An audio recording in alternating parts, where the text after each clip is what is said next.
حضرت مکرم رب کائنات اپنے محبوب علیہ السلام کو پکارنے کا ہمیں سلیقہ سکھا رہا ہے اور تربیت دے رہا ہے. یا ایھا النبی.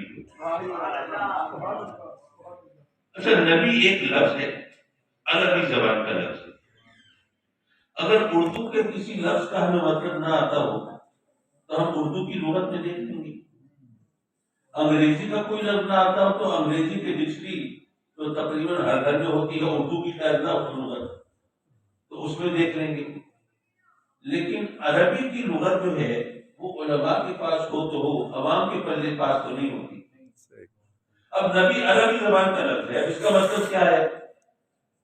کسی عالم سے پوچھیں تو پتہ نہیں اس کا عقیدہ کیا ہو، کون سے فرقے سے ہو، وہ کیا ڈنڈی مارے ترجمہ بتانے میں گڑبڑ ہو جائے.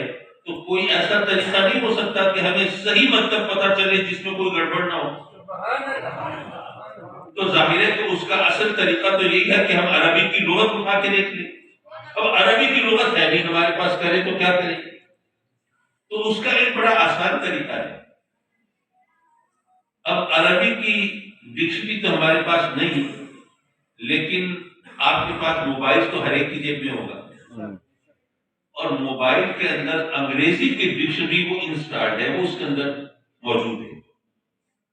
اور میرا خیال ہے کہ اگرچہ یہاں پر دینی مذہبی رجحان رکھنے والے دوست زیادہ ہیں، لیکن پھر بھی 20-25% افراد ایسے ضرور ہوں گے جن کو پتا ہوگا کہ نبی کو انگریزی میں کیا کہتے ہیں.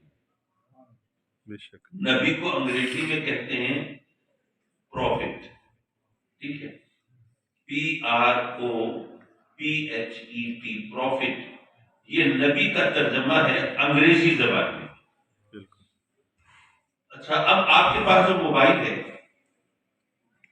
یہ میں وہ طریقہ بتا رہا ہوں کہ آپ کو مسئلہ حل کرنے کے لیے اٹھ کے جانے کی ضرورت نہ پڑے، یہیں بیٹھے بیٹھے حل کریں.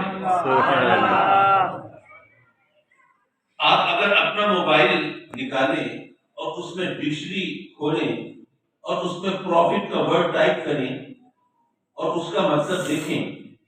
اب ظاہر میں نے ڈکشنری کو قرآن حدیث کی طرح تو نہیں رٹا ہوا لفظ بلفظ، کچھ لفظ آگے پیچھے ہو سکتے ہیں، لیکن مجھے یقین ہے کہ اگر وہ آپ مطلب دیکھیں تو اس میں جو کچھ لکھا ہوگا اس کا مفہوم کو یوں ہوگا کہ prophet is a person who tells about the future, about the unseen. نبی وہ شخص ہے، وہ ہستی ہے جو مستقبل کی خبریں دے اور جو اندیکھی چیزوں کے بارے میں بتائے. سبحان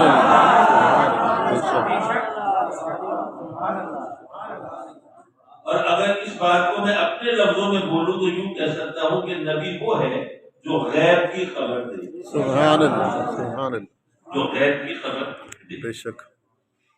اب نبی کا مطلب یہ ہے کہ غیب کی خبر دینے والا. اب اگر کوئی کہے کہ جی نبی کو غیب کا علم نہیں، تو یہ تو مذاق ہے نا یار، یہ تو لطیفہ لگے گا. جیسے کوئی کہے کہ وہ جو بڑا خوبصورت ہے نا، بڑا سونا ہے، حسین و جمیل ہے، وجیح و شکیل ہے، جاذب نظر ہے، بڑا پرکشش ہے، اس کی شکل تو بہت ہی بھیڑی ہے، بہت ہی بدصورت ہے، بد شکل ہے. یا جیسے کوئی کہے کہ وہ جو بڑا نیک ہے، پادشاہ ہے، آپ عبادت گزار ہے، نیکوکار ہے، وہ تو انتہائی فاسق ہے، فاجر ہے، بدکار ہے، گناہگار و سیاہکار ہے.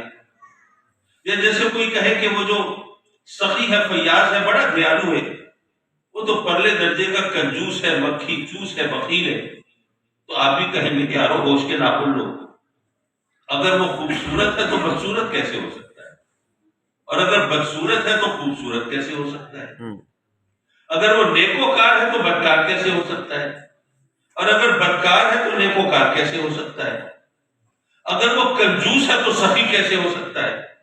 اور اگر سخی ہے تو کنجوس کیسے ہو سکتا ہے؟ اگر نبی ہے تو غیب سے بے خبر کیسے ہو سکتا ہے؟ اور اگر غیب سے بے خبر ہے تو یارو نبی کیسے ہو سکتا ہے؟ سبحان اللہ، سبحان اللہ. یہ بات آپ کے خیال میں صحیح ہے یا غلط ہے؟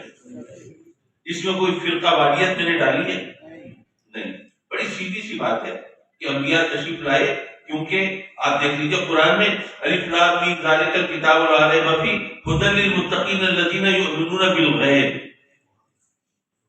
اب سب سے پہلے ایمان کی بات آئی تو غیب کا ذکر ہوا. وہ اس لیے کہ جو چیزیں تمہارے سامنے ہیں ان کو تو تم مانتے ہو، ان کو جانتے بھی ہو، مانتے بھی ہو، لیکن انبیاء تشریف لاتے ہیں تو تمہیں ان چیزوں پر ایمان کی بات، ان ایمان کا درس دیتے ہیں جہاں تک تمہاری عقل کی رسائی نہیں ہے، جہاں تک تم خود نہیں پہنچ سکتے۔ تو انبیاء تشریف لاتے ہیں تاکہ ہمیں آخرت کی خبر دیں کہ یہاں کی زندگی تو چند روز کی ہے، وہ تو گزر جائے گی، آخرت بگڑ گئی تو کیا کرو گے؟ تو انبیاء کی تشریف آوری کا مقصد یہ ہے کہ ہمیں آخرت کے بارے میں بتائیں، ٹھیک ہے، آخرت کی ہمیں تعلیم دیں۔ اب یہ بتاؤ کہ آخرت غیب ہے کہ نہیں ہے؟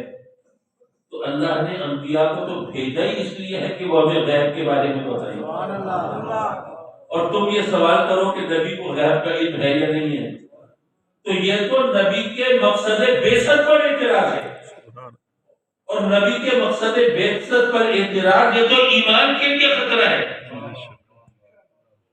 اس لیے انبیاء کے علم غیب پر کلام نہیں کرنا چاہیے، ورنہ ایمان سے محروم ہو سکتے۔